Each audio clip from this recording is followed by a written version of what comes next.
Hello guys, I hope everybody is doing good. We're going to be starting out with this next chapter called as the banks chapter. Okay, this is the first chapter of your book 3 and we are following a particular order when you are going through the curriculum. Okay, this is a theoretical chapter. Very small calculations are there here and there, but primarily it's a theoretical chapter. From the exam you can ideally expect only one question from this chapter. Let us go to the first thing. What exactly are banks? Okay, the term bank has come from the word banco. Okay, Italian word banco, basically where you take deposits, or basically you put deposits and you take loans, okay, from the bank. That's the primary thing that has been the usage. Okay, the interest rate that the bank is providing you on the deposits, say around 3%, and the interest that they are charging on the asset, that is the loan, is higher, slightly higher, which is say 7%.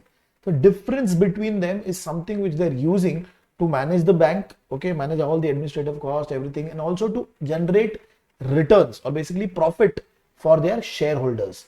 Okay, so the difference, read this, they're talking about the same thing. The difference they're using to give satisfactory return to the shareholders, equity. They have to also manage all the administrative costs. Then there is any losses that can happen, plus any rent, any salaries, everything, plus the profit. That is what they are supposed to ideally do. Okay, that's a brief introduction about bank. Okay, when you look at bank, okay, banks can be a commercial bank or an investment bank. Okay, within a commercial bank, either it can be a retail or wholesale. What is retail bank? A lot of bankers are there with us today. So retail bank is simply you're giving loan to customers like you and me, right? Education loan, personal loan, home loan, all of these are retail products. The moment we go towards wholesale banking, it is more related to businesses. Okay, you might need current account, you might need salary accounts for your employees, letter of credit, so many different products which a bank can provide, working capital, okay, all of this to help the company to survive and operate in the market. So banks provide wholesale banking services to them. Okay. What does a commercial bank do? They take deposits the way you have State Bank of India, okay, and you lend also. So they will take deposit and also they will do the lending activity. That means they will start giving loans to the company. That is how the bank will actually make money. But when we talk about retail bank, who is their primary customer? Individuals and small businesses, small typical proprietorship companies and all, smaller. Okay, so they will give what? They will give personal loans, saving account, credit cards. All of this will come under the retail banking division. The moment you go into wholesale banking, okay, the moment we go into the wholesale banking, okay, our target audience is large corporation and institutional clients. Okay, so we're not dealing with normal people, we are dealing with companies. They need money, they need loans at a larger scale, they need support at a larger scale, right? For example, large scale lending, 5,000 crore, 10,000 crore lending, correct? Plus treasury management, how the overall cash of that company is invested in the market. That support can also be provided by bank. Plus corporate accounts. Okay, suppose there's a company called ITC. ITC will have a bank account in which they have kept their money, right, and which they're using it for daily transactions. So that account is with which bank? Okay, that is what is the wholesale banking services being provided. Okay, I'm taking a pause. Any query, any confusion till this point?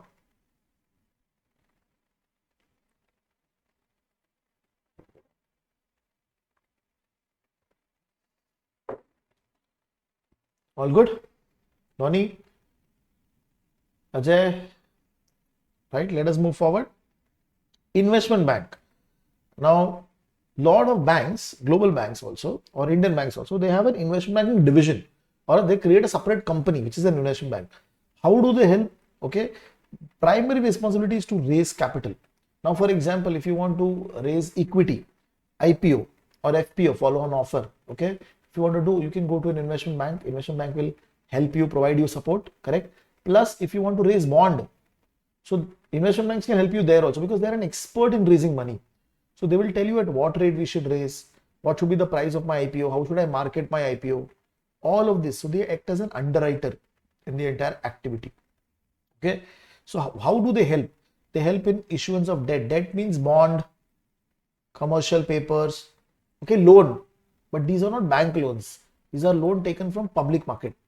Okay, then you have equity, Very simple example of this is IPO, right? Zomato IPO, Swiggy IPO, correct?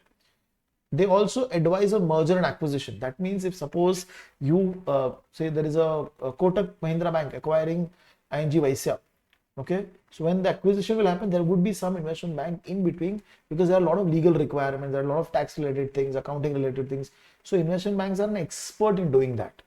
Plus corporate restructuring. Okay, now for example, ITC group, if that ITC group is bifurcating into tobacco business, hotel business, FMCG business. So when you're doing that restructuring, you need an investment bank who are an expert into all of this activity. Okay. Initial public offering, this is nothing but coming for an IPO and selling shares to normal public. What is private placement? Any idea? I'm selling my shares, but not to the general public, to a group of investors. That's private placement. Private placement. So when you see that, okay, this private equity firm has invested into Zepto, Blinkit, that is private placement only. They're selling their share privately to a group of people. Okay. Any query on this slide? Everybody's okay? Ansi, Prashant, Ajay, Soumyadeep.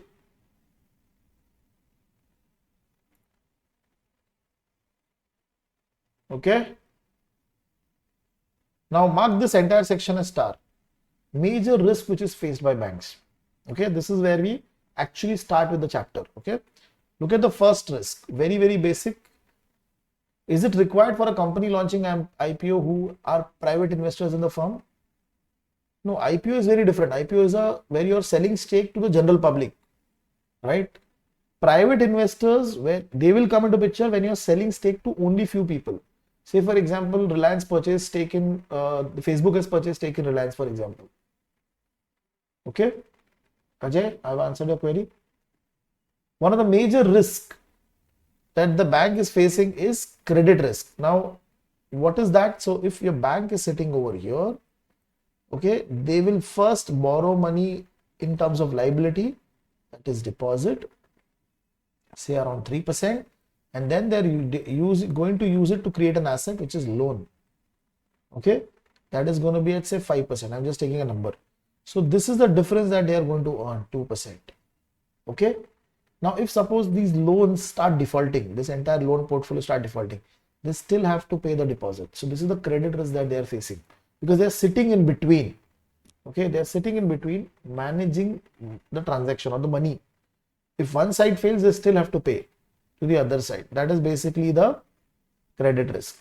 Okay, what is the risk that we are talking about? The borrowers may default on loan, or else the probability, see, the customer is not defaulted, but the chances of defaulting has gone up. This is also a risk for the bank now, right? So how do bank manage this? Okay, so bank will always calculate expected loss. Now, what is expected loss? Okay, in the first chapter we have talked about this. Expected loss is PD into LGD into EAD. What is PD? Any idea? Prashant, Subita, Suresh, Soumyadeep. Probability of default. What are the chances that the customer will default? What is loss? LGD, loss given default. One of the factor is this 1 minus RR. What is this RR? Recovery rate. Perfect. Recovery rate. And what is this last one? EAD. Rahul. What is this last one? Vagesh. Exposure at default. Basically exposure. Right? So bank will always calculate this exposure at default. Now suppose if I've given a loan, at the time of giving loan, I have checked all of this, but after some time, loan has been given, everything has happened. After some time, the credit rating has gone down. So what will happen? The probability of default will increase and my expected loss will increase. Correct? So banks will always calculate what is the expected loss, and then basis that they will decide what is going to be the interest rate. Okay, let us assume that the average, suppose the bank's cost of fund is 1.5%. That means when they are borrowing through deposits or through multiple sources, they are borrowing it, and the charge they are facing is 1.5%. And when they are giving loans, they are charging on an average 4%. So what is the difference? Difference is 2.5%. Now this 2.5%, out of that, they will have to calculate that what is the expected loss. On an average, how much customers will default, and out of that, how much I'm going to lose. So they will calculate expected loss. Suppose that expected loss is 0.8%. So what is the remaining? From that 2.5%, 0.8% is gone. What is remaining? 1.7%.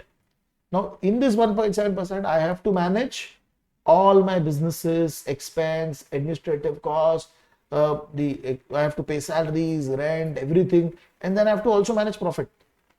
Correct? Now, this is just a small example, but you need to understand that 2.5% is not entirely my income. Okay, I have to keep that expected loss also, because what can happen during crisis, the loan defaults will increase. Okay, loan default can go from 2% to 5%, 7%. Then what will happen?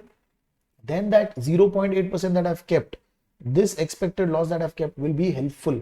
It will protect me, right? So that is where this section is being explained. Okay, the initial 5-7 lines are focusing on loans, but banks not only just enter into loans, they also enter into derivative contracts. Okay, derivative contracts with the counterparty. Now, in derivative contracts, now we'll give a very simple example. Suppose I have entered into a contract with Aryan, right? Aryan, right? And Aryan is in loss, I am in profit. Okay, so I am facing a credit risk that Aryan might not be able to pay. Correct? So they enter into variety of derivative contracts like forwards and options and all of that.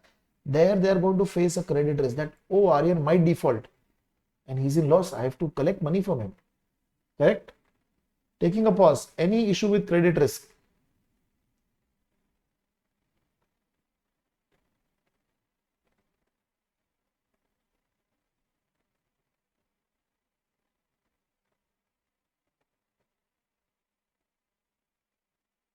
Very simple till now.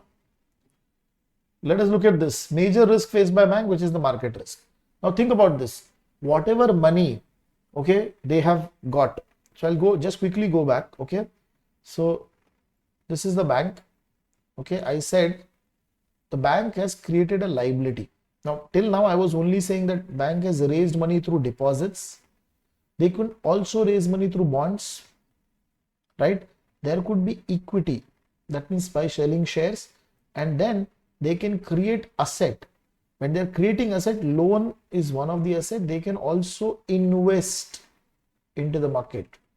Okay, now we're going to be focusing on investment. Suppose the bank has invested $500 million, okay, and created a portfolio.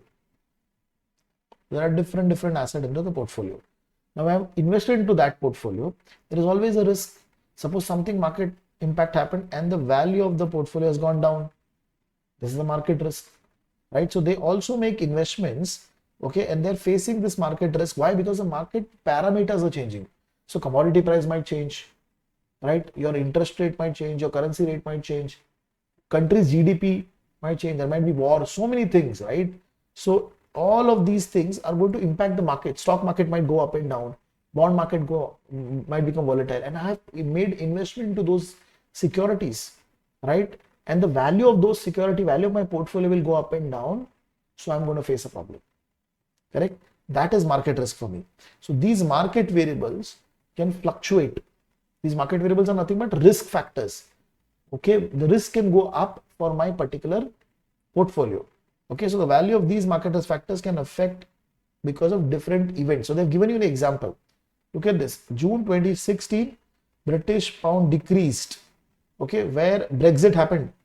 Okay, UK voted to move out of European Union. So currency went down, and because of which, suppose you have, as a bank, you have invested into British pound, the value has gone down, your portfolio is now going down. Correct? Next, the US government had a sanction on Iran. Okay, and suppose you have invested into some companies which is going to get impacted because of the oil price, because the moment you have sanction, the oil prices will go up.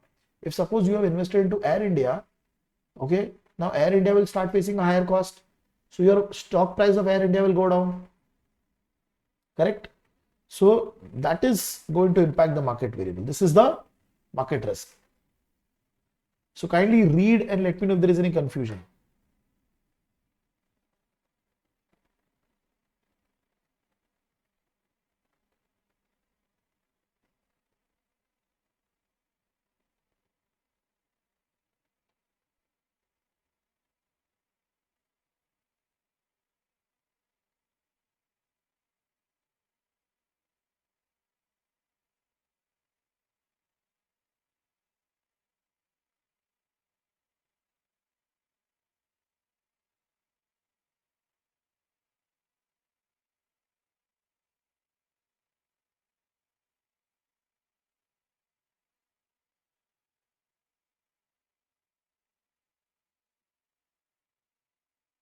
Okay, here we are referring all banks or a particular bank.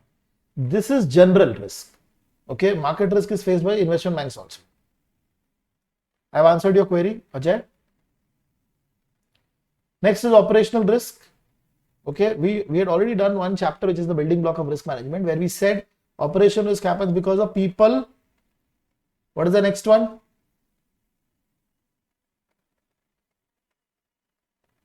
Process. Next, system and external event. Perfect.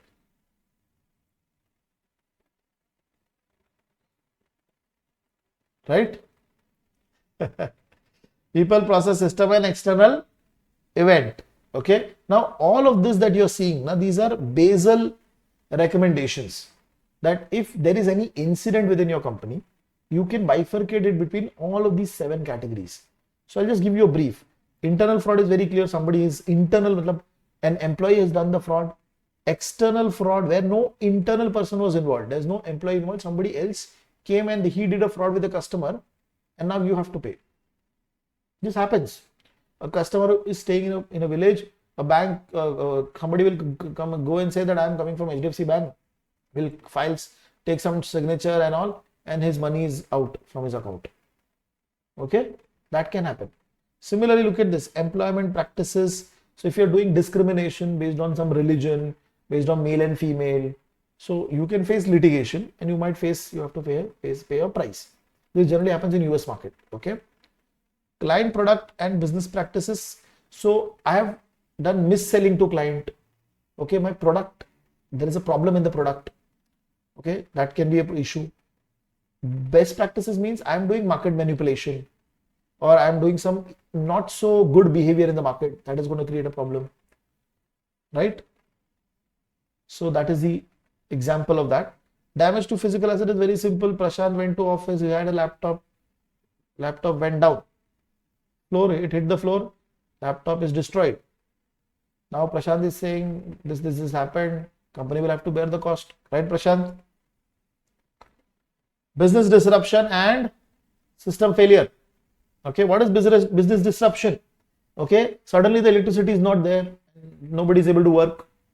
Okay, systems are not working, your server is down, nobody is able to work.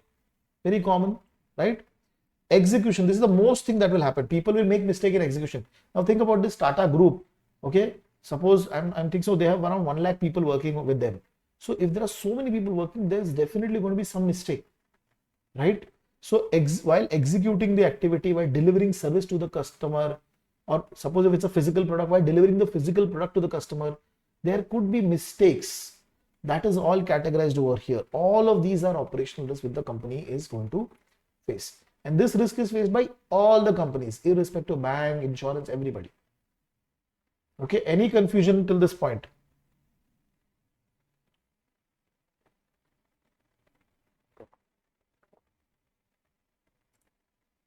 All good? Chalo. Economic capital versus regulatory capital. Very basic, very simple concept. Okay. Now, see, first of all, what is capital? Okay. There is one form of capital which is equity, one form is debt. Equity is nothing but shareholders' money. Okay. Now, please remember, as a company, this shareholders' money is my liability. I have to give it back to the owners whenever I'm going to close the company. Correct? But this fund will stay with the company till the end. That is why we call it as going concern capital. Okay. If any worst loss will come, okay, this capital will be used to absorb that loss. Okay, this capital will be used to absorb that loss. Right? I hope everybody is okay. Rais, Shruti, correct? Look at this. It's a buffer. If there are big problems in the bank, worst case losses, equity capital is the one good resource that you can utilize. Look at this part. Okay. What is common equity? Ordinary shareholders. Okay. So they put money into the bank. When they buy the shares, they put money. What is retained earning? Every year the bank is making some profit. So when they make profit, they give dividend, and whatever is the remaining, that is reinvested into the company. That is nothing but retained earning. But this is also shareholders' money, which has to be given back whenever the company is closed. Right? So equity is nothing but a source of capital for the bank. Okay. Apart from equity, or bank or any company basically. Okay. Apart from equity, you also have debt. Now debt will not be till the end because you have taken a loan for 10 years, right? So it is basically mentioned as gone concern capital. In the textbook, you'll see that on concern. Okay. Then generally see that there can be variety of debt. There can be short-term debt also for 6 months, 1 year. There can be long-term 10-year debt. Okay. There are perpetual bonds also. Have you heard of perpetual bond? Perpetual bond means it will continue till infinity. When the company is closed, then only you have to pay the amount. But every year you have to pay the interest. Okay. So variety of debt is available. So over here, long-term subordinated debt. Okay. Now why they have used the word subordinated? Okay. See, the logic is very clear. If I'm talking about a bank, whenever the bank is closing or liquidating, collapsing, first they will pay the depositors' money. So that is why if the bank has taken any debt, if the bank has taken any loan, it is subordinated below the depositors. First depositor will be paid, then the debt holders will be paid. This is important. Okay, subordinated to the debt holder in case of insolvency. Right? So first, if the bank is closing, first depositor has to be paid. Okay. And this capital or this debt is actually helping you if there is any big problem. So first debt money will be used, then the equity money will be used, ideally. Okay. Any query, any confusion till this point? We have just started with the bank capital logic. Quasi capital is, I'll have to check the exact meaning. I don't know. I'll have to search. I'll put it on the group. Okay.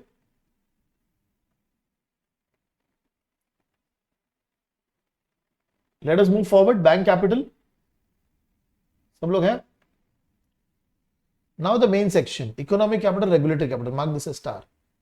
Okay. Now see, very simply, regulatory capital is nothing but, see, regulatory rules and regulations are there. Basel rule. As per the Basel rule, okay, you have to keep certain amount of money.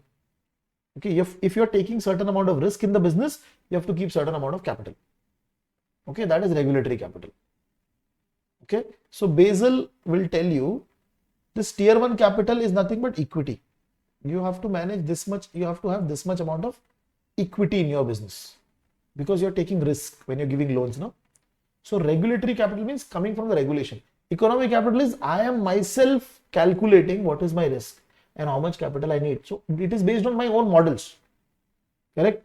This is what the bank believes based on his own calculation, that this is the amount that I have to keep. Two separate things are happening. Okay, now look at this. Suppose if your economic capital is higher, say suppose economic capital, as per their own logic, they are supposed to keep $100.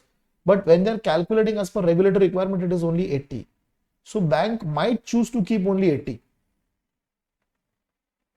Why? Because they have to follow the rules and regulation also.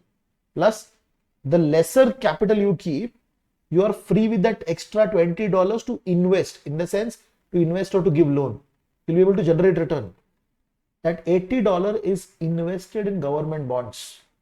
So it is not going to give you much returns. Right? So whenever the economic capital is higher, as compared to RC, the bank can take a decision that, okay, I only want to keep 80. I will not keep 100. But suppose exactly opposite is there. If the economic capital is 80 and the bank regulatory capital is 100, that means ideally the bank is good. As per their own assessment, they only need $80 capital. But regulator is saying, as per the regulatory calculations, $100. You still have to keep $100. That means minimum to minimum, you have to keep regulatory capital. Any confusion on this slide?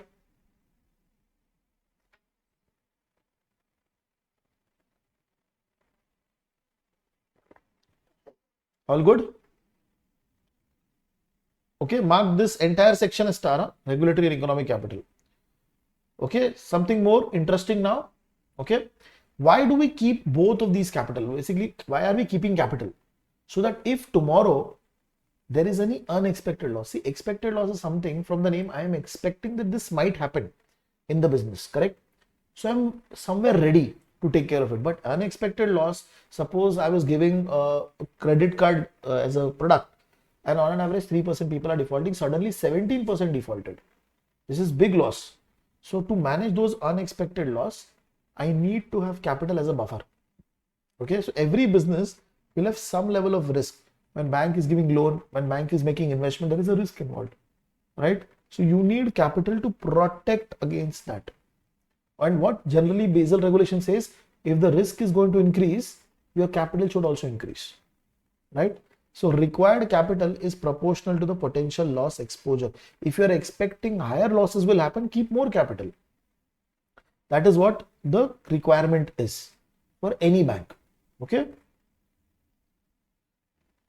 We're going to be now entering into the next section, which is the Basel Committee regulation.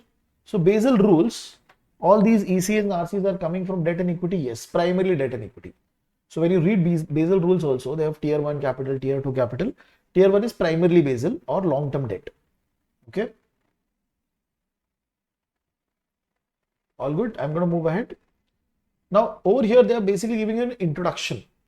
Okay. So Basel rule came in 1988, if I'm not wrong, the first one. When they came out with the first Basel rule now, they were explicitly saying that bank only face credit risk. When they came out with Basel 2, they said no, bank face credit risk and market risk. Okay. And they also included operational risk basically. And then Basel 3 came in, they realized that banks are also facing liquidity risk. Because during 2007 crisis, a lot of banks were not having enough cash to survive. They had asset to manage, but the assets were illiquid. They cannot be converted into cash. And they did not have enough cash to manage. Okay. So Basel was first introduced by 1988. Basically, it's not a rule as such, but what is happening, a lot of regulatory bodies like RBI in India, they are following that rule because it is kind of approved indirectly across jurisdiction. Okay, it's an international agreement. So Basel 1 was signed by a lot of countries, basically saying we will follow these rules. Okay, why do they need this? Because Basel rule explicitly talk about capital, how much money you are supposed to keep to protect the bank. Because bank is going to face problem in loans, defaults will happen. They have entered into derivative contract, they might lose money in that. So to manage that, you need to have capital. That is what Basel was basically telling you. Okay, right? The first Basel came in, they were only focusing on credit risk. Okay, then they moved towards Basel 2 and they added market risk and operational risk also. Okay, it is not written over here, but market risk was added. They realized that banks are not only just facing credit risk, they are also facing all the other type of risk. Okay, so main focus was on equity capital. If the bank can keep more and more equity capital, it is good. But see, equity capital is very costly because if you're going to take shareholders' money, we'll have to keep on giving him good amount of dividends over a period of time or the growth in the share price, or else he will sell the equity and the share prices will go down. So equity capital is slightly tougher. So what happens is, along with the equity, you can also take debt. Okay, you can also take debt. So when Basel 3 came in, okay, a lot of these banks were expected to raise more money in the market because as per Basel 3 requirement, the equity capital has to be increased. Okay, there is a formula, 8% cookie rate. After that 8%, 50% should come from equity. So when these rules got implemented, okay, the bank was in need of more and more equity money. So they were issuing more shares in the market. Okay. I'm taking a quick short pause. Any confusion till this point? Any confusion till this point? Okay.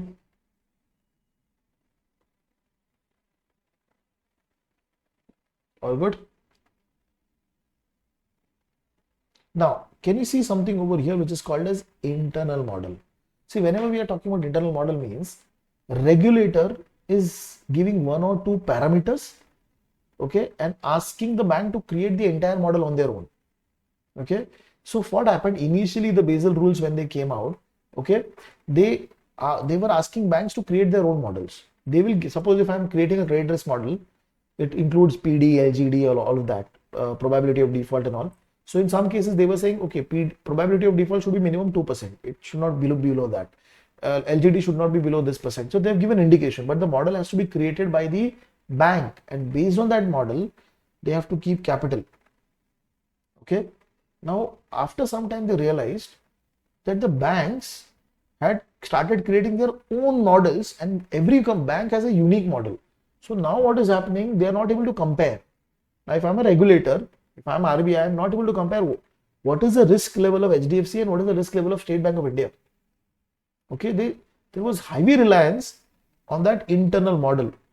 So committee felt it had given too much freedom for the banks to choose their own model, because first of all, it is becoming difficult to compare. Second, what banks were doing, they were changing the parameter in the model, which was leading to lower capital for them.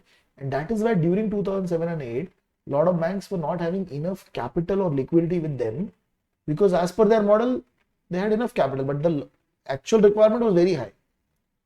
Right? So what happened? Regulator said we will move to standardized model. What is standardized? Everybody will follow the same rule. Okay, to find the capital. Okay, in some cases, the regulator might give freedom that, okay, you can use for some part your own model, but when you are moving to standardized, the idea is that everybody is going to calculate capital in a structured way. Okay, so for operation risk, it was completely standardized. For credit risk and market risk, they gave some freedom. Okay, they said some part you can do internal modeling, but most of the calculation will happen as per the standardized model given by Basel. This is the story. Okay, taking a quick shot, read this point.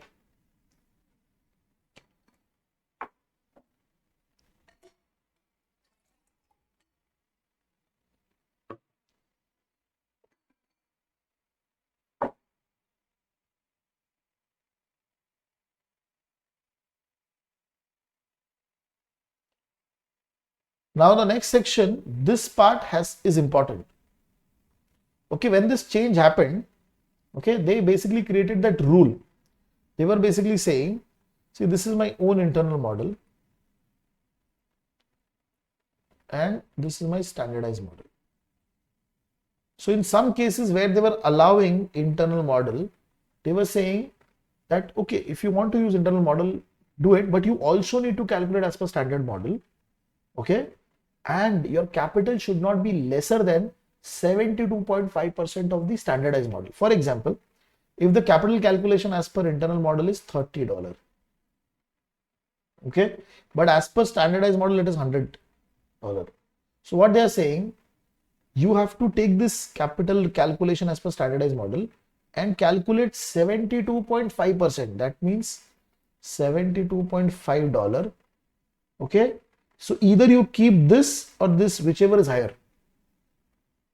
Okay, so you calculate the model capital as per internal model, and you also calculate as per standardized model. Whatever is standardized model, minimum to minimum 72.5% of that you have to keep. Correct? Check this. This is the 72.5% of the standardized model, plus this is your internal. This is coming as 30. This entire thing is coming as 72, whichever is maximum. Basically, indirectly, what they said, they have created a floor. Minimum to minimum 72.5% of standardized you have to keep. If suppose they would have calculated and the internal model would have got $80 and this is coming as $72.5, so you will have to keep 80 because maximum. Correct? This was set by the Basel committee that if we are giving you the authority to use your own internal model, we are also keeping a clause. Any confusion on this slide? Prashant, Nitin, Subita, Trupti, any confusion? Aryan, Amit? All good, right? Now, one more interesting point which has been highlighted over here is that which came after 2007 and 8 crisis. Okay, they realized that liquidity risk is very big problem for the bank. Okay, now why this liquidity risk became an issue? I'll just give you an idea. This could create biasness towards SMCs. They want to create. They want to make sure that people follow it. Okay, that's why. So let us go to the next part where we are talking about the liquidity ratio. Okay, now what has happened?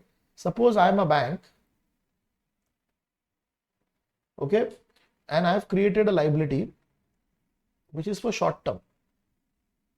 Suppose 1 year. Okay, and I have created an asset. Okay, suppose I have given a loan to somebody or anything which is for 10 years. Now, what was happening? A lot of these investment banks during the 2007 and 8, they were issuing this liability using commercial paper, which is a short-term instrument. Okay, and they were rolling it. Rolling it means after 1 year, they will either ask the commercial paper holder that I will give you next year, or else I'll issue a new commercial paper, take that money and pay to the previous one. Okay, so this means I'll keep on rolling that liability. I'll not pay. I'll keep on rolling. This was what was happening. And they had invested into long-term asset. They had invested into structured product. MBS, mortgage-backed securities and all of those structured product. Okay, when the crisis happened, the value of these structured product went down.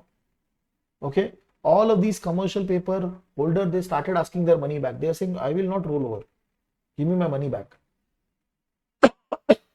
I'll not roll over. Give me my money back.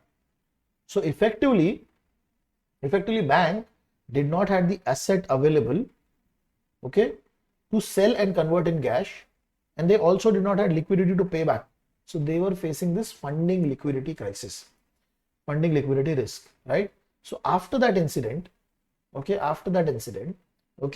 a bank, now look at this, they have given you an example. Consider a bank, he wants to fund a 5-year loan. One possibility is to issue a 5-year bond so that the maturity can exactly match, a certain liability will exactly match, or else what I can do is I have to give a 5-year loan. Now I will raise money for a short term, that is 3-month commercial paper.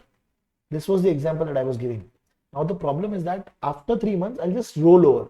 I will issue a new commercial paper, get the money, and I'll pay to the old one, right?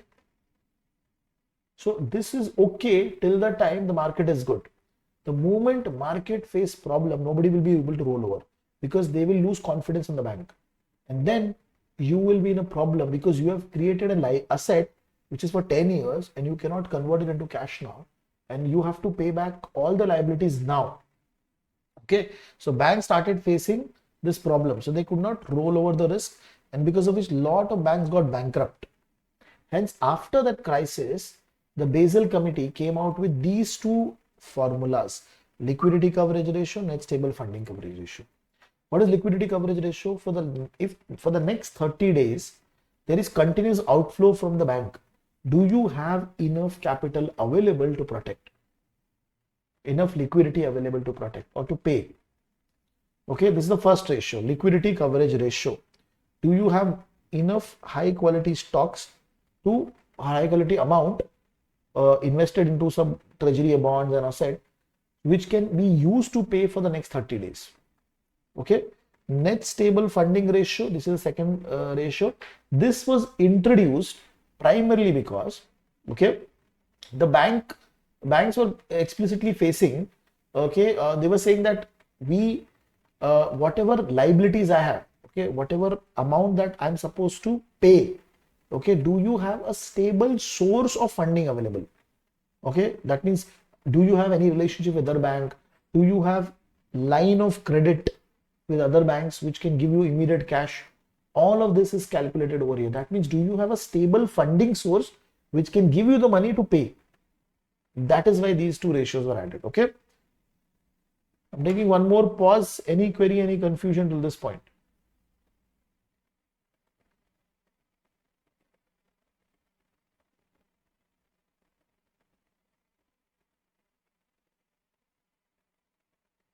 So I can send you the link for the Basel committee part. This is actually calculated using a table. Okay, how do you'll have to give a weightage to different funding sources, and based on that you calculate. It's not a simple calculation. In the exam also it will not come. Don't worry, for level 1 it is not tested. Let us go to the next question. The next part, question section. Look at the first question. Indian banks are exposed to several types of financial risk. They have given you the series. Risk that the borrower or the counterparty default. What is this risk? First one, what is this risk? Credit risk, right? So your B and C is not your answer, correct? There is that the bank's assets, such as share, bonds, may fall in value. What is this risk second? Market risk, correct? So answer is this, D. But look at the last one. It is nothing but operational risk. So they have given you an example with all the 3 points. So answer is D. Right? One more quick question. In India, State Bank of India or Axis Bank must maintain a certain amount of capital to manage their financial resources, which they have given you two bifurcation, economic capital and liquidity. Which of the following explains the difference between the two? So read all the options. So regulatory capital refers to cash held on site, while economic capital equals to all tangible asset or intangible. No, intangible is wrong. Regulatory capital is determined by regulation, while economic capital is what every bank deposits with RBI. Wrong. Deposit with regulator. No. Regulatory capital is the amount of capital that banks calculate using its own. No, it is actually economic capital. So answer has to be the first one, because economic capital you are calculating as per your own model. Regulatory capital is as per the regulator, which is RBI. Answer is A. Answer is A. I hope everybody is good. Now let us go to deposit insurance and moral hazard. Okay. Do we have deposit insurance in India? Bankers? And how much?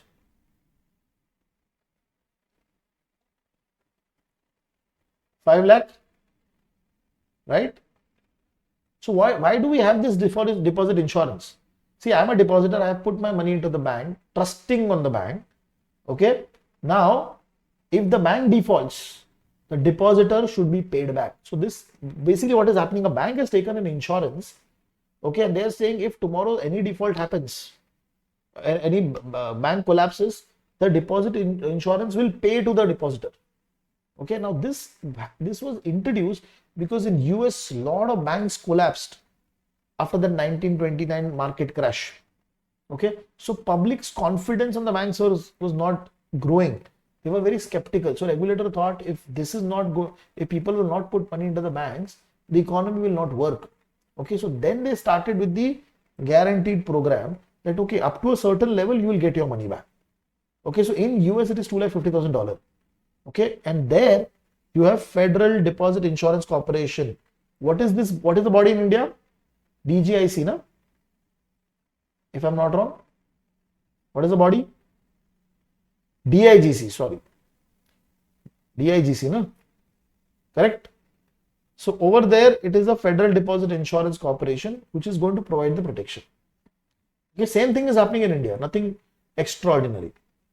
Okay, so over there you have $250,000 per customer. Okay, this is the insurance that they are getting. But for this insurance, the bank is actually paying a premium. Right? So this is important. The bank pays an insurance premium.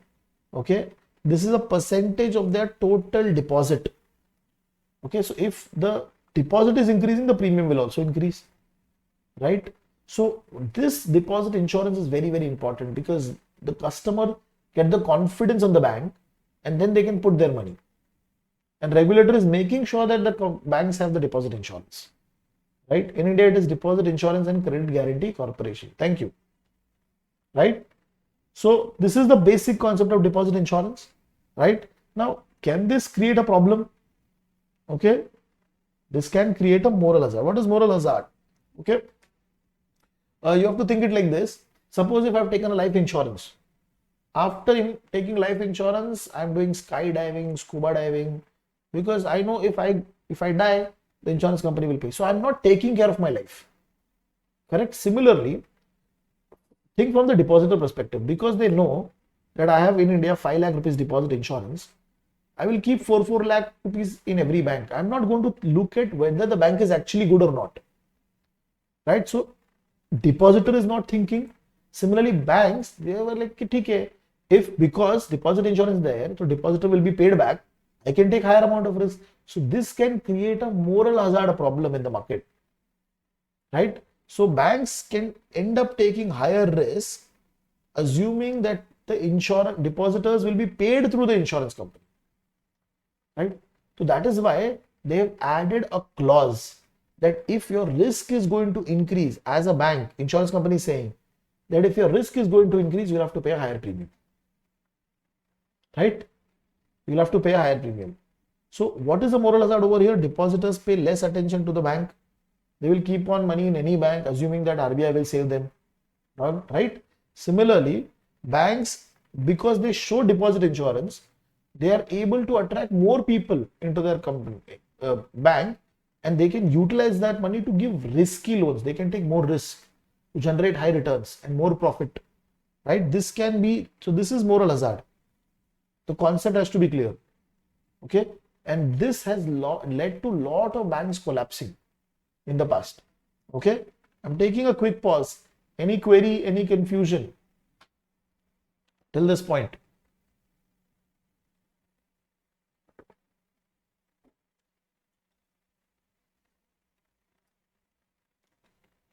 Jason, Amit, Mansi, Prashant, all good?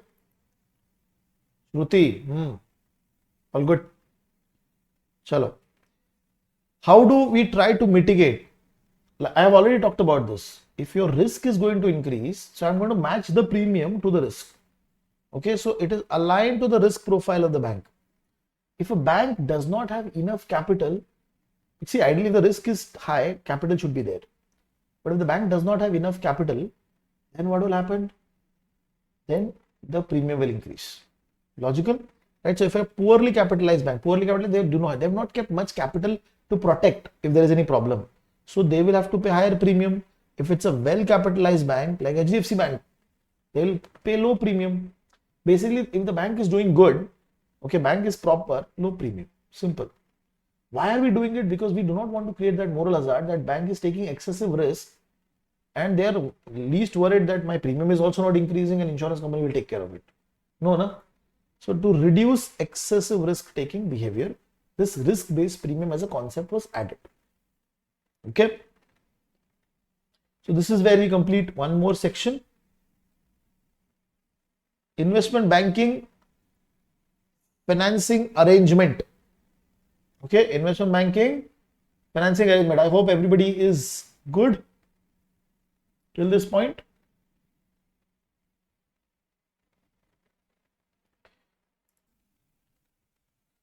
Okay guys, we're going to be now starting out with investment banking financing arrangement. So first we're going to be basically talking about what is investment bank and how do they actually, what are the activities that they generally do. Okay, so investment banks, they generally follow these kind of activities, not specific to one bank or anything, general. Okay, first, what is underwriting? So whenever somebody wants to raise money in the market, okay, it can be say an IPO or bond issue, the investment bank will sit as an underwriter. Okay, they will help the company to raise money from the market. Okay, most of the time it is going to be the new capital, basically the IPO. Okay, second activity that they do is merger and acquisition. Like I said in the previous part, okay, if suppose Kotak Bank wants to acquire ING Vaishya, they will need somebody who will help them to manage the entire activity. So they will advise. Okay, so during the merger and acquisition process, from the start till the finish, investment banks are involved. Okay, sales and trading. Okay, the way you basically buy stocks and you buy it through broker. Okay, there are institutional investors who want to buy the stocks in the market. So investment banks also have a sales and trading team. Okay, the institutional investors can directly call the bank. Okay, the bank will execute the transaction for them. Okay, so most of the time the bank is going to do the transaction on the client's behalf. Okay, so suppose a client is say pension fund, LIC, they want to buy 5 lakh shares of Reliance, for example. So they will call up the investment bank with whom they have the tie-up, and they will ask them to purchase the stocks, okay, for the pension fund, okay, or for the LIC, basically sales and trading. Equity research. So generally equity research goes hands in hand with sales trading. Basically they will do research of individual stocks, they will try to understand what is going to be the price, what are the factors and all. They will do the coverage of the activities of that company, and then they will create report, and then they will send it to their clients. Okay, basically they will, suppose a client calls up and they will basically say that this particular sector is doing good, we have done the research and we have identified, would you like to buy? Likewise, okay. So equity research, where they give coverage of different stocks or securities. Asset management is also done by a lot of investment banks, which is nothing but kind of mutual fund. Okay, so they will manage money, okay, of big HNIs, big institutional investors. Okay, and they will invest that money into the market. They will invest their money on their behalf. Okay, so that is nothing but asset management. For us, we do it through mutual funds. Okay, so these are the activities that a full service investment bank would ideally do. Okay, out of those, the popular is the underwriting and the merger and acquisition. Okay, now look at the way the securities are issued in the market. Okay, we have already talked about the concept of privately placed security. What is privately placed? Basically selling it to few selected investors. It is not open to everybody in the market. When you do private placement, only to few selected people. But when you're doing public offering, okay, you're going to the general public. So IPO is an example of a public offering. When you're selling your shares, your bonds to all the general public, you're making an announcement. Okay. Now, one interesting aspect, in the private placement, okay, only qualified investors can enter, either institutional investors or qualified investor. Qualified investor means, say for example, Rakesh Junjunwala, who has certain amount of net worth, they only can participate. Normal retail investors like you and me cannot participate, because we do not have the wealth. Also, we do not have the expertise of that level to participate into the IPO, or basically the share sale of the company. So to participate in the private placement, you have to be a qualified investor. Okay, generally these investors are high net worth individuals. Okay, or you can be an institutional investor, some companies participating. That is possible, right? So if it's a private placement, what investment bank can do? Okay, they're not going to make a public announcement. Okay, they will get the buyer on board. Okay, they will get the company who wants to sell the share, and they will complete the transaction. And for doing that, investment bank is going to charge a fees, because obviously they are helping them to get the buyer, no?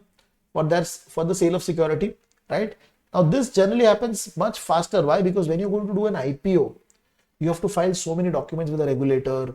Okay, you have to get an investment banker, you have to get other supporting people, and then you will have to do the entire transaction. So it is time taking process, because the regulator will do due diligence, right? You will also talk to the exchanges to get themselves listed on the exchange. But in a private placement, it is slightly easier, because you are immediately going and selling it to few people who have the capacity and understanding about the market. I'm taking a pause. Any query, any confusion that you're facing?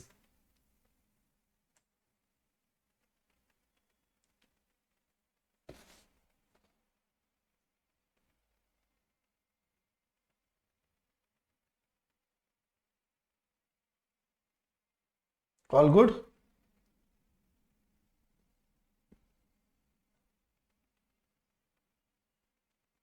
Let us move forward. Public offering. We have already talked about public offering. So whenever an investment bank gets engaged in the public offering, okay, he can enter into two ways. Okay, one is firm commitment. Again, mark this as entire star. And one is best effort. Now, what is firm commitment? Suppose, think about this. Suppose there is a company, Prashant's company. Okay, he wants to sell shares and he wants to raise 5,000 crores.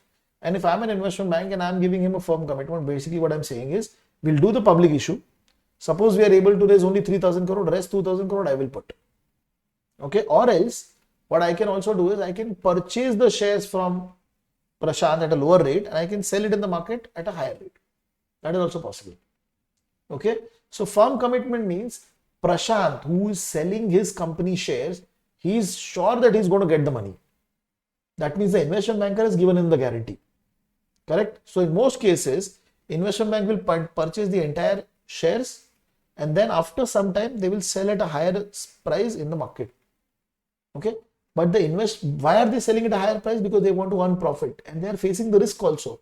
Suppose I have purchased the shares of this company, Prashant's company, and suppose that company, the demand for that company went down, so nobody will buy now. So I am facing that risk because there could be unsold securities which might stay with me.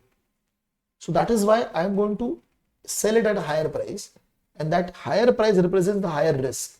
So the spread, the rate at which I am buying and the rate at which I am selling, the spread is slightly bigger. Okay, and this gives me a lot of opportunity to make profit. This is firm commitment, where whoever is selling the share, he's sure that the amount will be received. But when we go into best effort, okay, go back to the same example. Suppose Prashant wants to sell the share, and I'm an investment bank, but I'm not sure about his company. So what I can do, tell him that I will do best effort. I will try my best to market your company's shares in the market, through the IPO. Okay, you wanted to have 5,000 crore. If the market is good, you'll be able to receive. But if the market is not good, you might be able to receive less. I will do my best effort, and for that I'll charge you a fees. So over here, I'm just acting as a distributor. Okay, there is no obligation on me. In the first case, when I'm giving a commitment, there is an obligation, right? So over here, the bank will have lower risk, and they will earn also very small fees. That is an arrangement fee. That is the underwriting fee that they are going to earn. Okay, both the sections are important. Any query on this part? Important.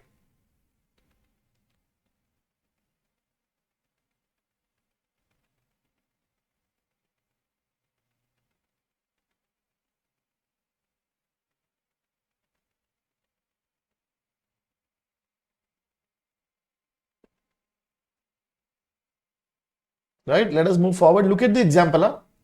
Now I want you guys to focus. Okay, suppose a bank has agreed to underwrite 50 million shares of a ABC company. Okay, read this section properly. In negotiation between the bank, okay, the bank has decided to purchase at $30 per share. So this company ABC, how much money they will get? They will get 30 into $50 million, that is $1.5 billion in total. Okay, $1.5 billion in total. Now, this is what the bank is, ABC is expecting, that this is the amount that I am supposed to get. So, and if the bank enters, the bank can provide support in two ways. Either I can do best effort, okay, where I am going to charge a fees of $0.3 per share. Correct? That means that is going to be how much? That is going to be $15 million. Okay, or else I can purchase the entire share at 30, okay, and I can sell it later in the market. So two options are available. Look at this table now. Okay, if it is best effort, I will only make $15 in both the cases, when the price of the stock is 29, when the price of the stock is 32. Okay, I will be making a fixed amount, which is nothing but $0.3 per share. That is nothing but $15 million. But suppose if I enter into firm commitment, I'm purchasing everything at $30. If the market goes down, I'm going to lose $50 million. But if the market is good, I'm going to make $100 million. So highest profit is possible only in firm commitment. And for ABC also short money will be received. But a bank will give firm commitment only when they are confident on that business. Okay. So this is an example of the investment banking financing arrangement. Okay. This is the continuation. Basically the same point that I was talking about. There can be good situation, there can be bad situation. Good situation is stock price going from 30 to 32. Bad situation is 30 to 29. So if it is going 29, they are losing $50 million. If it is going up to 32, they are going to make $100 million, right? I hope this example is clear to everybody, right? Now there is a concept, the arrangement fee is upfront fee. Generally it happens later, not the initial starting. It happens when the entire IPO is completed. Okay. Now, Dutch auction process, whenever an IPO happens, how will you allocate share? Because you must have heard about the section that the IPO is oversubscribed. That means I'm selling 100 shares, but people have filled for 10 times, 20 times more, right? So I think so in Swiggy happened, DMart happened, right? So a lot of these companies, okay, their IPOs oversubscribed, okay? Dutch auction pricing, what is the logic that they follow? They start with the highest price. People are going to bid because see, in the IPO, whenever a company comes in with an IPO, they will give you a price band. Suppose the price band is 30 to 40, okay, for 30 to $40.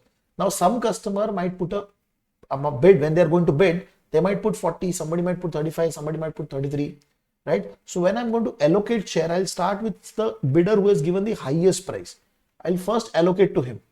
From the highest, I'll keep on coming down. From the highest, I'll keep on coming down. And I'll keep on allocating shares to them. Okay. The auction is continuous till all the shares are allocated. The interesting part is the lowest accepted price at which all the shares are sold becomes the uniform price for all bidder. Okay. Now in the example, you will understand this. Okay. The lowest price becomes the IPO price. Okay. IPO price. Okay. And this price gives them the indication that what is the demand for the stock in the market. Okay. Because whoever is ready higher, I'm giving him the first allocation. Okay. Now look at this example. You will be able to understand the concept. Okay. So there are say A, B, C, D, E, F, G, H bidders. Everybody has bidded a different amount, different price.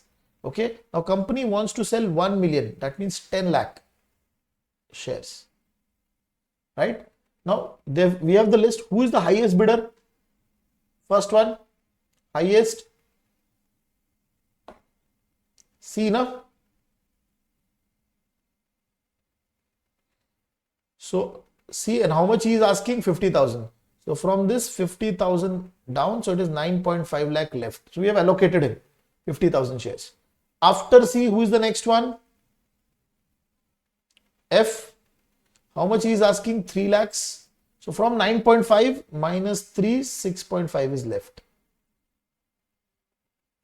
After F, what is the next one? E, no? 30.5. He is asking 1.5. So from 6.5, 1.5 is allocated to him. So what is left now? 5. This is also done.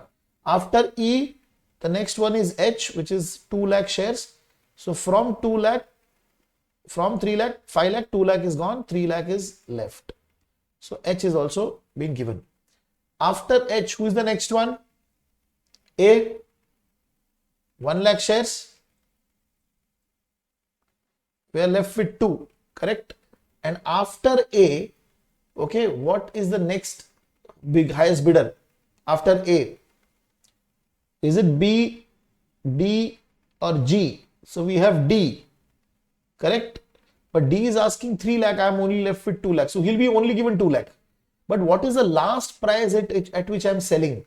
That is 29. And that is the price where everybody will pay. This becomes the price that everybody is going to pay. This is the issue price. Yes. Is everybody okay on the Dutch auction process? Important from the exam perspective. Okay. Let us move towards few questions. So let us start solving fast.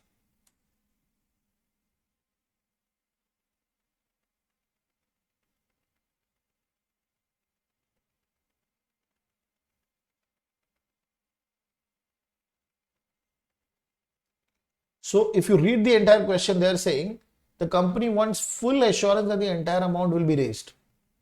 So they should go for firm commitment. Correct? Read.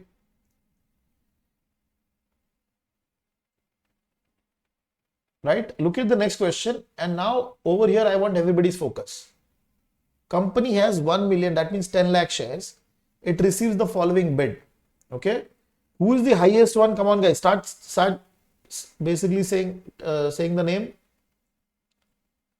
10 lakhs. Who is the highest? C. C is the highest. So C, we will allocate 4 lakhs. So minus 4, we are left with 6. After C, who is the next one?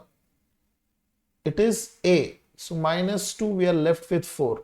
A is also given, C is also given. Next, after A, after 40.50, it is 39.50. B, na? Right? 39. How much he is asking? 1.5. So minus 1.5, it is 2.5 lakhs. Okay, that is left. So A, B, C is given. After B, which is the next one? 39.50, say. The next one is D, 1 lakh. So minus 1 lakh, we are left with 1.5 lakhs. After D, who is the next one? E. He is asking for 3 lakh, but I will only be able to give him, it's E, right? Not F. E. So it is basically going to be 1.5 lakh only, and the issue price is going to be this.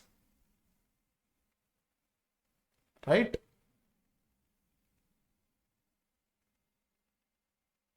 We have done the Dutch auction process. Let us start with the next discussion point. Now, there's something which was there in the institute book, so I wanted you to cover over here. Now, when we are talking about, if you remember, I started with the list of activities which the investment bank can do. Merger and acquisition, underwriting, and advisory also. What is advisory? Advisory means if the company needs restructuring, if they need any financial understanding related support, okay, they want to do, one of the advisory activities M&A. Then if they want to do divestment, that means they want to sell the shares in one company and sell it to somebody else. If they want to do major restructuring, I gave you the example of ITC. ITC is breaking up into different companies. Vedanta Group is also breaking up. So over there, you need people's advice who are expert into this entire activity. That is your advisory part. Okay. For example, for M&A, which company to buy? That is what investment bank will tell them, no? So when they're doing merger and acquisition also, they first identify the target company. They will see whether it is a good fit or not. So all of these analysis is done by the investment banks. Apart from that, there was an example of poison pill. Okay. This is very interesting. I want you guys to read. Okay. So in 2003, PeopleSoft, the management of PeopleSoft, a company that provides human resource services system. Okay. It was getting acquired by Oracle. Okay. And it was a forced acquisition basically. Okay. They were trying to get the company in, and it was an unusual step of guaranteeing its customer. See this point. They wanted to avoid this takeover. Okay. Because this company, Oracle, was very big. So what they said, they basically created a poison pill. They basically said that if there is a forceful acquisition that happens, okay, I will pay back my customer some guaranteed amount. See, read this line.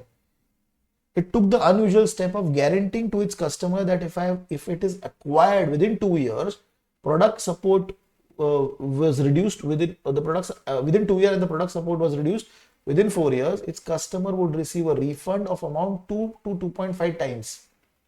So why are they doing it? So that it becomes not so attractive for Oracle to acquire. So they created a clause. Okay. They created a clause in such a way that now if the Oracle does a forceful acquisition, they realize that they're going to end up paying a lot of money to the customer. Okay. So Oracle estimated that the cost of this was going to be $1.5 billion.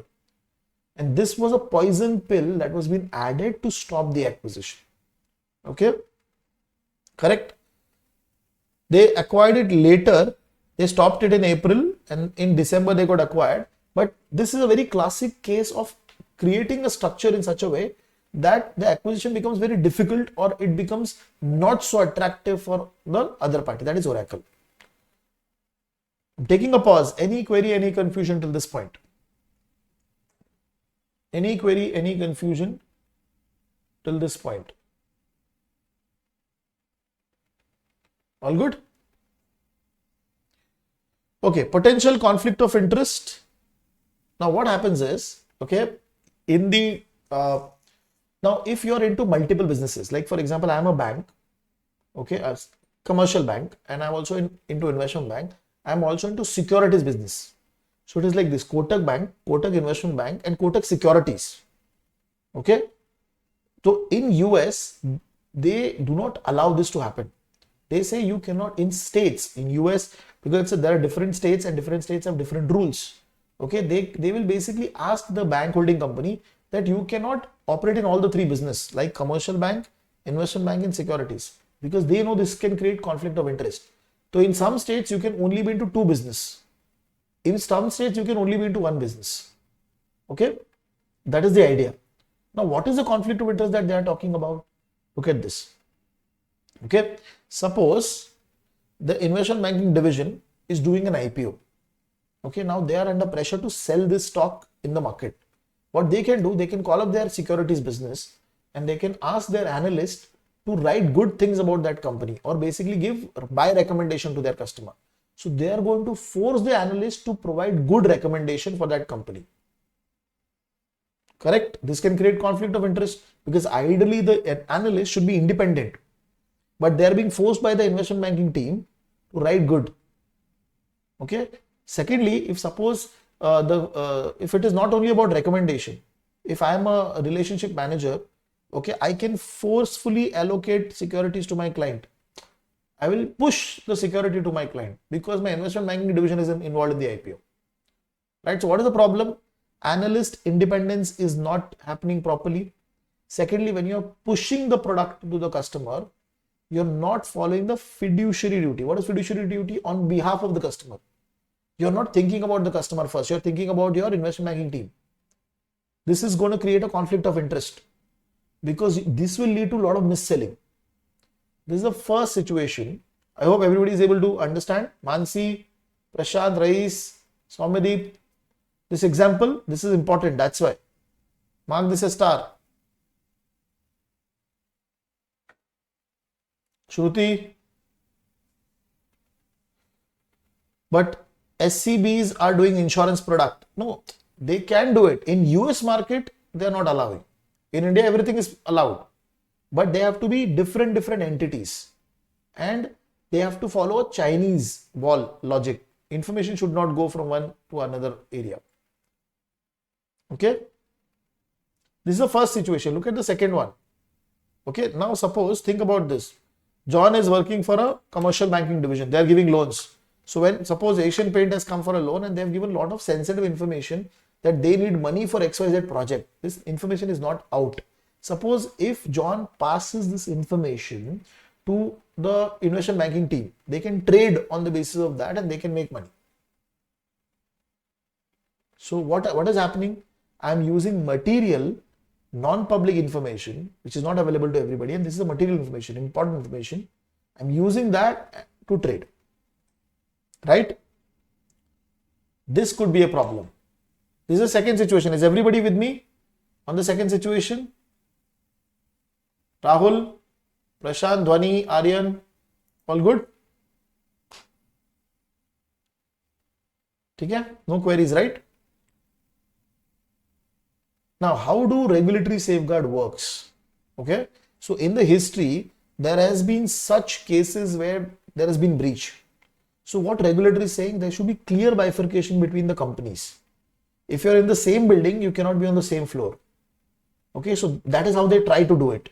Okay, they want clear bifurcation between this is my commercial bank, this is my investment bank, and this is my securities business. Okay, so Glass-Steagall Act, which was brought in US, okay, one of the purpose was to make sure that there is no conflict of interest. They want complete. So people who are part of the commercial bank, okay, they will not be interacting with the investment banking team. Okay, so complete separation of the activities was brought in to reduce this conflict of interest. Second, there is a concept of Chinese wall. What is Chinese wall? Now this happens within the company also. Okay, now within the company, HR team, for example, has huge information about the employee's salary, health records, right, everything. Now if you want to get into that zone, you cannot enter. It is a restricted area. So there is a Chinese wall that has been created, that somebody who is working in a area or location which has more information, okay, anybody cannot enter. The information should not be easily passed on.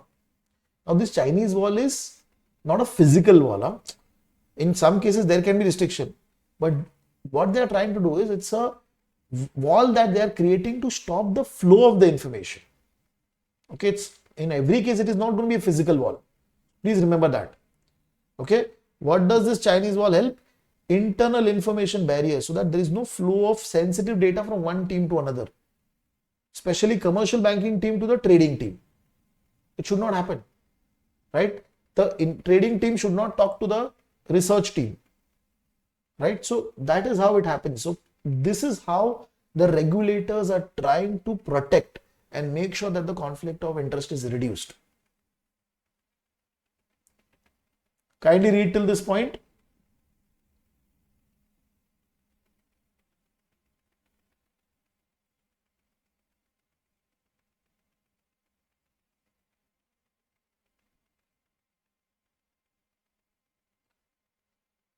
All good? Let us look at banking book versus trading book. Okay, now very simple logic of this is, see, banking book is a book where you're going to keep the asset for a longer period of time. So loans are generally kept over there. What is trading book? I'm going to keep an asset only for a short period of time because I'm going to sell it. So there is a concept of held till maturity. I'm going to hold it for a longer period. That is generally for the banking book. Okay, available for sale, okay, is generally the trading book, because I have purchased it, because it is now I'm going to sell it immediately in some days. So I've kept it as available for sale. But something which I'm going to hold for a longer period of time, that is in the banking book. So banks generally have two books, banking book and trading book. Okay. So banking book and trading book both have different regulatory capital requirements. So what regulator is saying, in the banking book, you're going to hold the asset for a longer period of time. So you have to keep more capital. In the trading book, because you're only going to hold for a shorter period of time, and generally these are those securities which are actively traded in the market, so the capital requirement is lower. Okay, capital requirement is generally lower.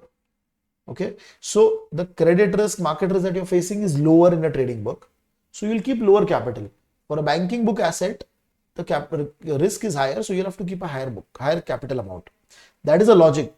Okay, now before 2007 and 8 crisis, okay, what was happening? A lot of banks, whichever assets they were ideally supposed to put in banking book, they were putting it in trading book because the capital requirement was lower. Okay, this is called regulatory arbitrage. Okay, this concept is called regulatory arbitrage. But now, after the 2007 crisis, there is a concept called as FRTB. Have you guys heard about this? Anybody heard? Fundamental review of the trading book. So they have put a lot of restriction that, okay, if you're managing a trading book, you can only put those assets in the trading book for which you have a trading desk. And once you have put something in the trading book or the banking book, you cannot change.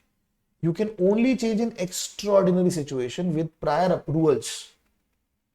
So they have made it very difficult for people to switch asset, which they were doing previously. Okay. And even if suppose you made a mistake, you classified something as a banking book asset, and now you want to move to trading book, the regulator is saying, I will not give you lower capital. Whatever was the capital that you were keeping there, you can put it in the trading book, but you will still have to keep the same capital. You samjha? This is just an overview, the FRTB overview, that they are making it difficult for the companies to put asset into the trading book, which ideally should be kept in the banking book. Okay. Simple language mein they are making, this is a full chapter in level 2. Okay. Their simple language, they are saying that at the start itself, you have to decide which asset will go into banking book, which asset will go into trading book. Okay, if I'm saying I'm going to put a particular asset in trading book, there should be a trading desk. Ideally, banks have currency trading desk, your interest rate derivative trading desk, your bond desk, your equity desk. That asset should have a trading desk. If you do not have a trading desk, you cannot put it over here. You have to put it in the banking book where the capital requirement is higher. So they basically brought a lot of restriction. Okay. What is banking book? Generally, asset and liability which I'm going to hold till the maturity, One of the easiest example of this is loan which is issued to the borrowers. Okay, because till the time the loan is paid, it is going to be on my books, right? Over here, the capital requirement is slightly high because first of all, the risk is going to be there for a longer period of time. So they will calculate credit risk, they will calculate market risk, all of this. Okay. And they will be keeping higher amount of capital. Okay, higher amount of capital. Whether borrowing arrangement possible against held to maturity asset? Yes, you can use that as a collateral. See, if I have an asset in banking book, I can use that as a collateral to borrow money. That is no problem. But where I am bifurcating it, that based on that, my capital will be calculated. That is what they are saying. Clear, John? I have answered your query. This is banking book. What is happening with the trading book? Okay, I am going to keep those assets which are primarily used for trading, right? And those assets which are traded every single day, you have the price available. So you can do mark to market daily. What is mark to market daily? Think about this. I have purchased an asset at 100 in the morning. At the end of the day, the price went to 90. So I will show a loss of 10. So I have done the mark to market at the end of the day. Tomorrow it went up. I'll book it the profit. So every end of every single day, because the prices are available, I can calculate whether I'm in profit or loss. That is called mark to market. In futures also it happens. Daily mark to market. Okay. So if I'm going to invest into particular asset, which I'm going to sell it in the future immediately, I'm not going to hold it till the maturity. They are generally kept in the trading book. Okay. And mostly the focus is on the market risk. See, credit risk will be less. Suppose if I'm holding a bond and I'm going to sell in 10 days, very less chances that within that 10 days the company will default. Right now? But yes, the price of that bond can fluctuate. That is a market risk which I'm facing. Right? So I will have to keep capital, but a lower capital as compared to the banking book. Because in the banking book, I'm going to hold the security for a longer period of time. There I'm facing credit risk. There I'm facing market risk also. So I'm going to keep capital for a higher capital in the banking book. But in the trading book, the capital will be lesser. Okay, I'm taking a pause. Any query, any confusion? I'll answer the query. These are bifurcated by the banks and regulated by the regulator. Do we have any cases where there has been discrepancy? No, ideally, I've not heard any specific cases after crisis that there has been a discrepancy. But yes, regulator will constantly monitor what they are doing. This FRTB which I talked about is a proper regulation that is there. All good? Read till this point and let me know if there is any confusion in the banking book and the trading book.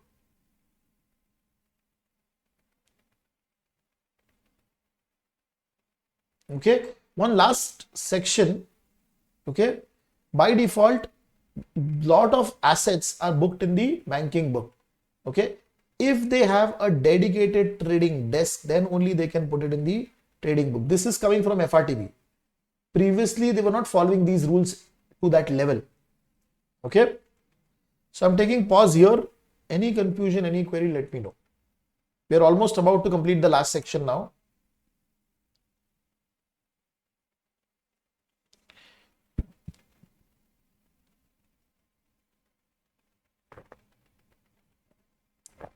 Now, let us move towards the next part, which is originate to distribute model. Okay, now before you go over here, there should be originate to hold model. What is originate to hold model? If suppose HDFC Bank is giving a loan to some customer, okay, that loan will be on the HDFC Bank's book till the time the customer pays. That is nothing but I have originated the loan and I am holding the loan in my books, correct? That is nothing but originate to hold. But what is originate to distribute model?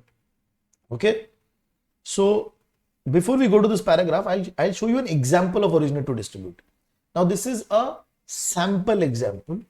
Okay, the real structure in the US market is slightly different, but this is just to give you an overview. Okay, everybody please focus over here. I will not repeat that, so everybody please focus. Okay, so there is a homeowner. Okay, he wants to get a home loan. Home loan in US market is called as mortgage. Okay, he will go to the originator.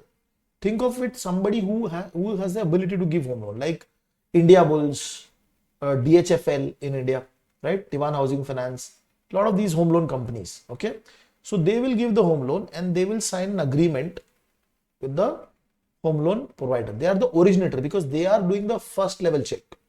They are checking who is the customer, what is the availability of the customer.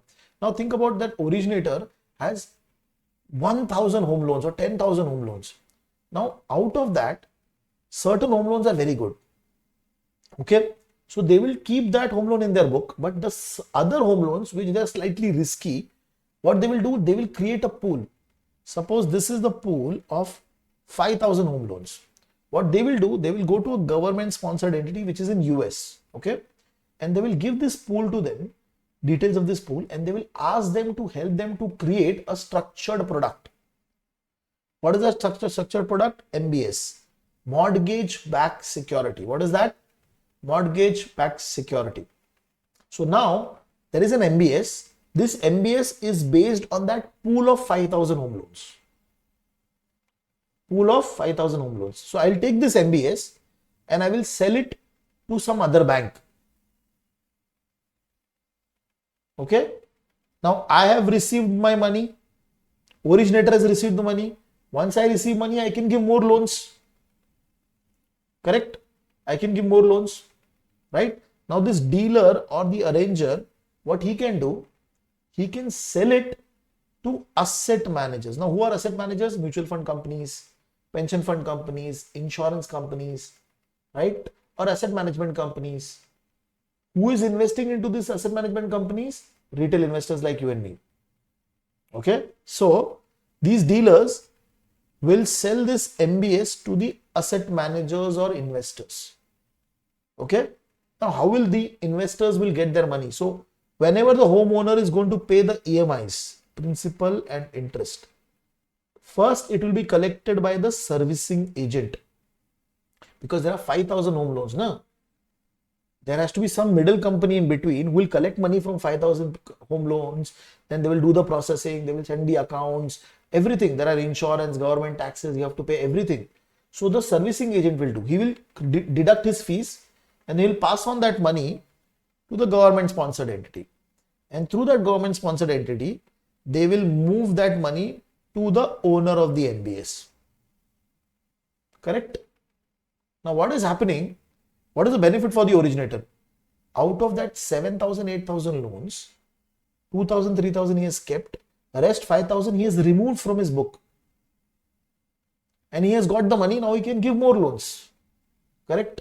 What is the benefit for the investor?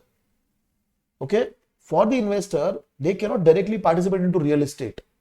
Through this structured product of MBS, they will be able to participate in those real estate market, and whatever is the income or the interest that they are going to generate, that is going to be the benefit that they are going to receive.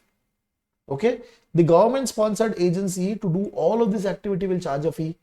There is going to be a rating agency also, they will charge a fee. There is going to be a servicing agent, they will charge a fee. Correct? Now this is originate to hold. What is happening? Whoever was the originator, he is not holding. This is originate to distribute. So he is passing on to somebody else. Is everybody okay on the example?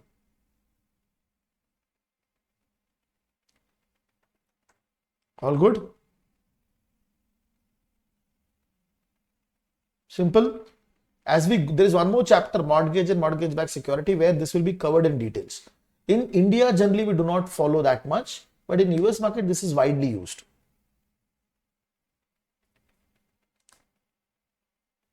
Okay. REITs, real estate investment trust, is different. REITs are listed on an exchange. Okay, let us go to this. It is considering transferring the risk, yes. And that because there is a risk to the investor, that is why he is earning money, no? Right? So there is originate to hold, which is a traditional model where the loans will be on your book. But under originate to distribute model, somebody else is originating and selling it to some external party or investor. You saw the example. And this is widely used in the US mortgage industry. Okay. Now, what are the problems? We'll be talking about that also. Right? Now, over here we talked about government sponsored entities. Few government sponsored agencies, example is here. Okay, they are called as Fannie Mac, Freddie Mae. Okay, these are nothing but government entities. Okay, government had some stake into it. But during the 2007-8 crisis, what happened? Homeowners started defaulting. When the homeowners start defaulting, the value of the entire pool will go down. There's no income coming in. Nobody is paying EMI. So the investors are losing, right? And these government sponsored agency, when they are doing this entire activity, they were also giving insurance that if people default, we will pay. When this happened, the government sponsored agency went into pressure, and the federal government or US government had to nationalize them. Nationalize means previously government sponsored agency were having some stake of the government. After this incident, they became 100% ownership of the government. Okay. What is their responsibility? Package the mortgage and convert it into MBS. Okay. Sell these securities to investors and provide cash flow from the mortgage payment, which is nothing but when the EMIs are being paid, it will pass through the government sponsored agency to the final investors. It's similar to what I've already talked about, right? To get the benefit, increase liquidity. Now, there was an originator. Now, because he is doing this activity, out of the total 7,000 loans, he is keeping 2,000, less 5,000 he is removing from the books. He is getting the cash, he can issue new loans. He is freeing up his capital to issue new loans to the market. So because of this, what happened? There were previous customers who were not getting loan, but because of this MBS market, they started getting loans. Because now the companies have money to pay. They have money to give loans, right? So new loans were started going out to those borrowers who were previously not getting them. Also, think about, I'll go back quickly to this originator. Think about the originator. He has removed those 5,000 slightly risky loans from his book. So when the risky loans are going from out of his book, the risk is reduced. The capital requirement will also reduce. Correct? The capital requirement will also reduce. So if he will follow the capital requirement of the regulator, so not the risk is less, so lesser capital can be kept. Okay. Now this entire activity we have talked from the perspective of home loan. Any asset can be used to do this. So you can have a student loan, credit card loan, commercial loan, any asset. You have a pool. You can create a pool. I can create a pool of the credit card loan. I can create a pool of student loans, and I can create a structure on that. The way I have created MBS. I'm taking a pause. Any query, any confusion till this point?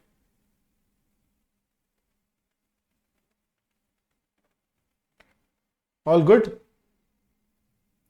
But what is the problem? Okay, what is the drawback? Is there any cap? No, you can, it's a unique structured product. You can create any type of product. There's no cap that you can give 5,000, 10,000, any loans. It depends upon the market requirement. What are the drawbacks? Weakening lending standards. So what happened? I'll go back to the example. When the originator realized, I just have to originate the loan and pass it on, they reduced their lending standard. That means they were giving loan to anybody because they are not keeping it on their book. They're passing it to another party and they're making some fees. So they started reducing their lending standard. Previously, they were checking 10 things. They were now only checking 3 things before giving the loans. A lot of mis-selling also happened during this period. Okay.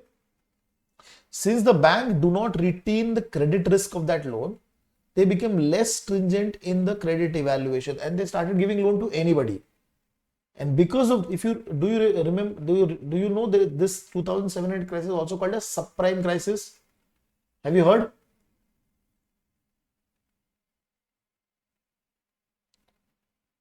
Subprime mortgage crisis. What is a subprime? Okay. So in US market, if you are a very good customer, you're called as a prime customer. Slightly low, you're called as prime plus. If you're below that, you're called as subprime customer. So they started giving lot of home loans to those subprime customers who did not have job, did not have job, income, asset, anything.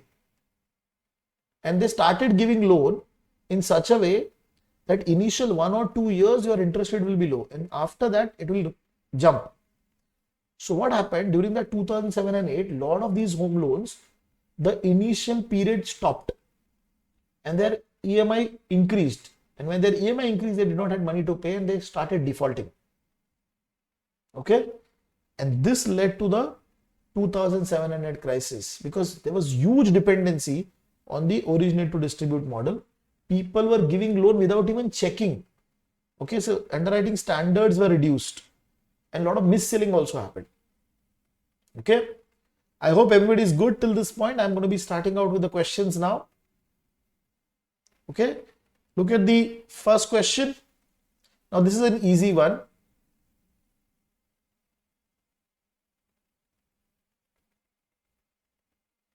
See the interesting part over here, internal risk assessment, internally assessed amount of capital.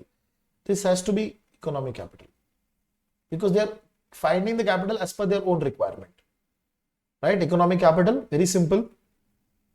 Look at this. Which of the following measure by Indian banking regulator or institution is more likely to design to reduce the moral hazard? Yes. Chalo. We talked about this actually.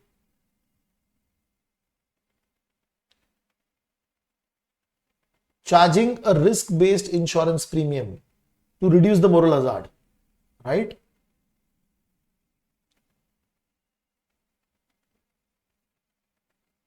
Look at the next question. This is also easy.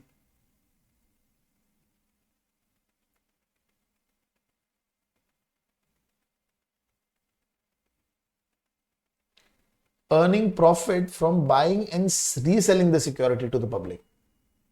This will only happen in firm commitment, na? Right? Check this. What is the primary function of Chinese wall? Okay, which operates both in investment bank and retail lending arm. What are their actually responsibility? Right? Information should not pass. This is an easy question. Preventing information. Look at this example. Indian NBFCs are increasingly using, suppose, originate to distribute model. What is the major problem? This is again easy. Yes.